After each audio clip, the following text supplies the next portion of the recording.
Hello collectors and welcome back to the channel. My name is Doug and you're watching Joe Wood Collector. Today we will be looking into another interesting character from the book Glory Other Times by Lawrence Ritter. This book is a collection of pre-war baseball players interviewed by Lawrence Ritter about the early days of baseball and told by the men who played it. This episode is about the Hall of Fame left-handed pitcher Rube Marquard and his 18-year career. He is best known for his 1912 season, where he won 19 straight games to start the season, which is a record that still stands today, and finished with 26 victories and 2 more in the World Series. The New York Giants went on to lose in 8 games to the Boston Red Sox. Showing now, this is a card from my collection that represents his record-breaking 1912 season. This is a 1912 T207 recruit back that I am proud to have as part of my collection. Let's take a closer look into another fascinating character from the book, Glory Other Times.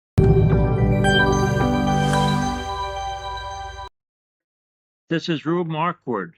Rube is a member of the Baseball Hall of Fame. He was born in Cleveland in 1889.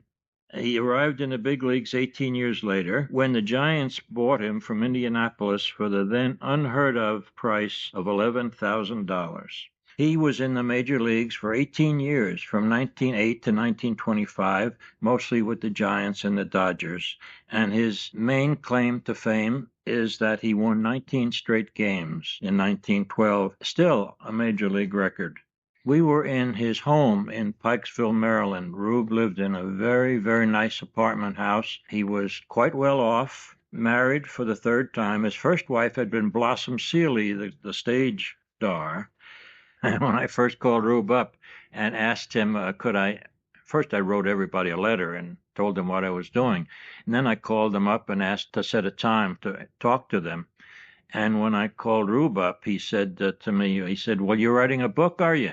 And I said, yes. And he said, well, who's going to get the royalties?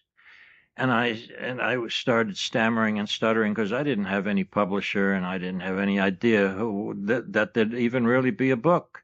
And then from the other end of the room, I could hear Mrs. Marquard say, Rube, stop that. And he said, oh, okay. He said, okay, come on over. When I was a youngster, all I wanted to do is play ball. And my father was against playing baseball. He was the chief engineer of the city of Cleveland. And I would go out and play with the kids, play ball, pitch, and everything like that, and come home at night, and he'd say, where were you? I said, playing ball. He says, now listen, if you have it in your mind that you want to become a professional ball player, get that out. Because I want you to grow up and get an education and go to college. And when you have an education, you can go out and get a job. And if you haven't got an education, you're no good. And a ball player will never be any good. When I grew up, I said, I'm going to be a professional. And I said, you're going to be proud of me. He said, I'll never be proud of you if you're... How old were you then? Well, I was only about 12 years old. I wanted to be a ball player. I had a couple of balls in my pocket, and I used to go out to see the big kids playing, things like that. When I got to be about 15, I was tall for my age, and I used to pitch for them. And friends of mine played with a team called Waterloo, Iowa. They were in the Iowa State League. I used to pitch for their team when they'd Barnstone. They says, now, if you want to go to the town that we're playing in, Waterloo, we'll recommend you to the manager. You were only about 16 or 17? I was 16 then. So they said, we'll recommend you to Charlie Frisbee. He's the manager. Well, in the spring of the year, I got a wire from Frisbee. And he said to me, he says, you've been highly recommended. And if you come to Waterloo and make good, we'll reimburse you and give you a contract. This was about 1905. Yes. From Cleveland, Ohio, I bummed my way to Waterloo, Iowa. Freight trains and everything. I got off the railroad station, and the station master, he said, what are you doing here? Come on, get out of here. And I said, no. I'm reporting to the Waterloo Ball Club. And he looked at me, he says, did you ever wash your face? I said, no. I says, I've been riding for 5 days and 5 nights. I says, I'm anxious to get here. I said, where do the ball players hang around? And they said, the smoke shop down the street about a half a mile. So I went down there and I got in the place there, and Frisbee happened to come in, and I was introduced to him. He says, Keokuk is here tomorrow and we'll pitch you. I said, you don't want me to pitch tomorrow? I said, after what I've gone through? He says, tomorrow or never. I said, all right. Could I have $5 so I can get a clean shirt or something? He said, after the ball game tomorrow. Oh, boy. So the next day, Keokuk team was there, and I warmed up, and oh, I felt terrible. But I had it in my mind that I'm going to show them that I could make good. I went out and I pitched, and I beat them 6-1. And that night I thought, sure, by winning a ball game, I could get $10 advance on my salary. So I asked Mr. Frisbee, I said, I showed you that I could deliver the goods. Oh, he says, Keokuk's in last place. He says, Whale Oskaloosa comes here. They're in second place. They're a tough team. And if he can beat them, then we'll talk. I said, all right.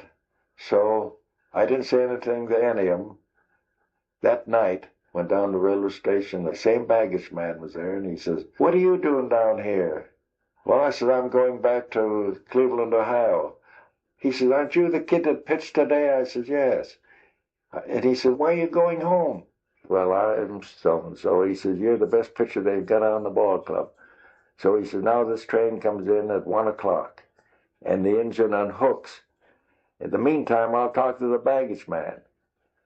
When the engine is hooked up, you'll get in back there, and when it pulls out, he'll open the baggage door and he'll let you in. So that all happened, and when we were 5 miles out of town, he opened the door and let me in. And so he says, I'll tell you, when we get to Chicago, when we get into the yards, this train slows up so that you're able to get off. But don't hesitate. When you get off that train, you beat it out of the yard, because if you don't, there's so many detectives, they'll just grab you and throw you in jail. So I did.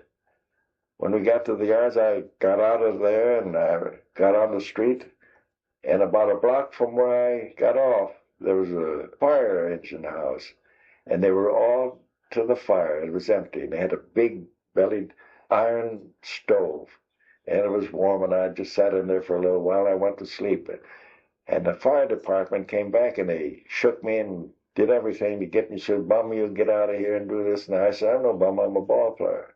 You a ball player, where'd you ever play? And I told them, Cleveland, around the Sandlot. Oh, and they started kidding me about ball player and everything. They said, where you going? I said, back to Cleveland. You got the money? I said, no. So they got a little pool up of $4 or $5, and he says, on your way, stop and get something to eat. I told him before I left, I says, now when I come back in the big league, I'm coming out to visit you. And my dad never knew that I bummed my way. He said, you mean to tell me that you were out playing professional ball? I said, no, that's amateur ball. Did you get any money? I said, no, but got my expenses and things like that. In 1908, I went to Indianapolis. And when I was ready to leave, my dad says, now listen, I've told you when you were a kid, 12 years old, 13, 14, and I kept preaching to you that I don't want to see you become a professional ball player, but you've got your mind made up that you're going to be one. Now I'm going to tell you, when you cross that threshold to go out and become a professional ball player, don't come back. I said, you don't mean that. He said, yes, I do. I said, well, I'm going, and you're going to be proud of me. So my grandfather, my father's father, he liked baseball and everything, and he told my dad, he said, now listen, when you were a youngster, I wanted you to be something. I wanted you to be a stone cutter, same as I did when I came here from the old country. He says, no, but you wanted to be an engineer, so you became an engineer. Richard's going to be a ball player, and he's going to be a great ball player. He's so determined that nothing is going to stop him. I had a strong willpower in my mind that I could beat anybody that I pitched against. So my first year with Indianapolis in 1908, I broke all world's records. I pitched 48 full games, won 28 of them, had the strikeout records and the least hits and everything like that. And they put me up on the block.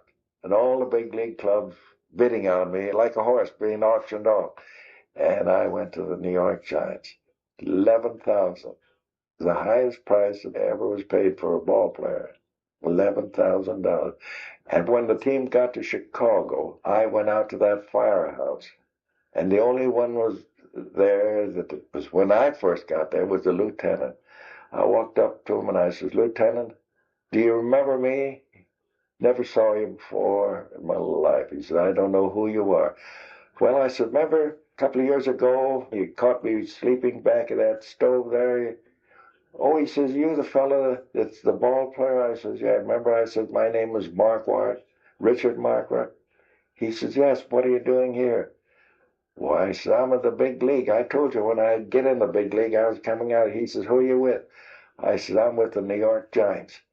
And boy, when the Giants would come to Chicago, he'd have all the kids in the neighborhood, everybody around there. And I'd come out there and sit in front there and talk to them and things like that. Every trip we got to Chicago, I'd go out and see him. Is that right? Yeah, oh, I'll tell you, it was really wonderful. So I never saw my dad until, about 15 years. Didn't your father try to get in touch with you all this time? No, he was stubborn, so was I. So one day, the bat boy came in, he says, "Rube," he says, "there's an elderly man outside, and he wants to see you." He says, "Is your father from Cleveland?" I said, "My father wouldn't go across the street to see me, but you go out and get his autograph book and bring it in, and I'll autograph it for him." So instead of bringing the book, he brought in my dad, and we were both glad to see one another. I said, "Why didn't you tell me you were going to be out to the ball game?" He said, "I was afraid to make you nervous." I said, "There were 35,000 people there. They didn't make me nervous." Well, I kept him there for 2 weeks, and he had a grand time, and he went home. The photographers and the newspapermen wanted to know the address of my dad in Cleveland, and I told them. So they went to Cleveland, got his picture and everything, and asked him a lot of questions. And they said, "Did you ever play ball when you were a youngster?" "Oh," he says, "I used to play ball, but I never became famous like Richard." "Well, are you proud of him?" He says, "Why shouldn't I be?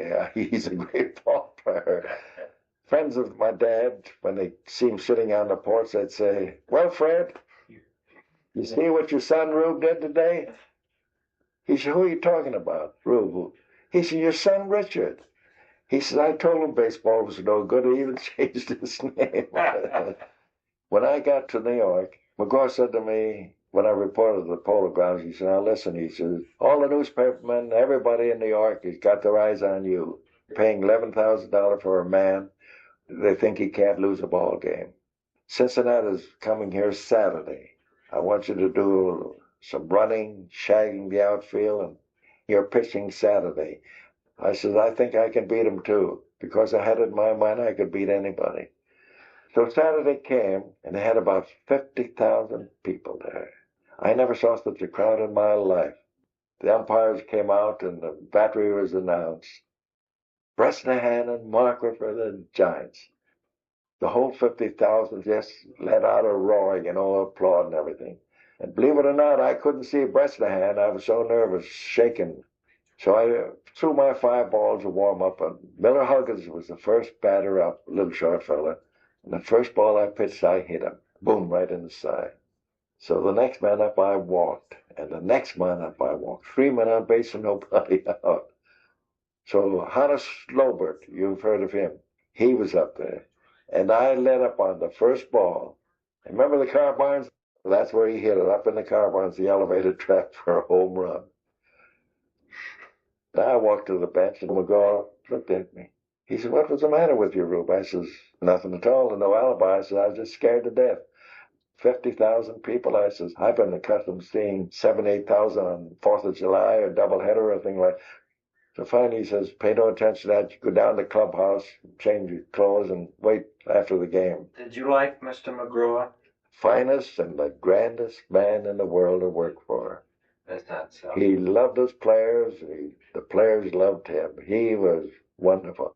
He was a little fighter. They called him Muggsy. And that was the only thing he despised. Anybody called him Muggsy. He didn't care who it was. He'd take a pop at him. And he couldn't make a stand. But outside of that, he was really a grand man. He took more baseball ability to the grave than any of these managers will know. Who was your roommate most of the time? Matty on the road. He was just a great grand fella. He was a wonderful fella. He was a great checker player. We would go to Chicago, a place called White City. And you've seen this fellow with probably 15, 20 checkerboards. And when they see Matty come, they put their shill in the seat. They said, "Sorry, Matty, all filled up tonight." He could tie him in the knot. And he loved to gamble. If you had $1 in your pocket, he never would be satisfied until he got that dollar from you. He'd play poker, he'd shoot crap, anything at all. He always carried $1,000 with him. And you could win that $1,000 if you were lucky with that $1. And Sundays he would never come out to a ballpark. He would stand downstairs in the lobby of the hotel, wait for the ball players after they got through breakfast and time to go out to the ballpark. He'd have a pair of dice in one hand and a deck of cards in his pocket. He said, "Let's go up for a little while." I've seen him lose $700-800 in one night. Never whimper a thing. Next day, he'd have fresh money. Do you think that they were tougher men in the sense of if they were hurt, they wouldn't drop out of the game? We were playing Pittsburgh, and Hunter Wagner was playing. He slid into second base. And as he did, he slid along about 2 feet. And that staple cut it right through his sliding pants, that deep, from his knee up to here. That's how deep that was.